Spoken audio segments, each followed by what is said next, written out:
काल 2 रूमची संपूर्ण सफाई करून घेतली आणि आज नंबर आहे माझ्या किचनचा. एकदम उत्साहात कामाला सुरुवात तर केली, पण इथे एवढ्या छोट्या-छोट्या गोष्टी असतात. प्रत्येक डब्बा, बरणी सगळं रिकामं करायचं, पुन्हा घासून भरायचं. त्यात बाहेर हा असा पाऊस सुरू होता. नेमकं दुपारी थोडा वेळ ऊन पडलं होतं. तेवढ्या वेळात आम्ही हे सगळं वाळवून घेतलं आणि आता सगळ्या गोष्टी जिथल्या तिथं लावायला सुरुवात केली.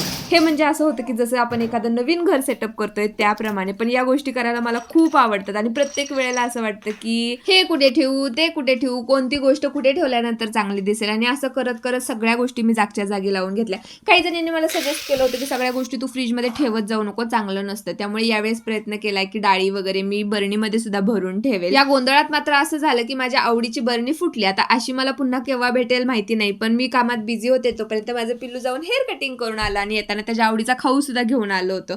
घरात जर कोणत्या गोष्टी नसतील तर बाहेरच्या गोष्टी खाणं खूप जास्त सुचतं. त्यामुळे म्हटलं चला काहीतरी बनवून घेऊया. त्यामुळे शेंगदाणे मी इथे भाजून घेतले. हा आहे सेंद्रिय गूळ आणि कोणतीही गोष्ट बनवताना मी याच गुळामध्ये बनवते आणि माझ्या पिल्लूला ना शेंगदाण्याचे लाडू खायला खूप जास्त आवडतं. बरेच दिवस झालं ते करणंच झालं नव्हतं त्यामुळे म्हटलं चला आज बनवून ठेवूयात. असंच होतं आजचा दिवस. चला बाय.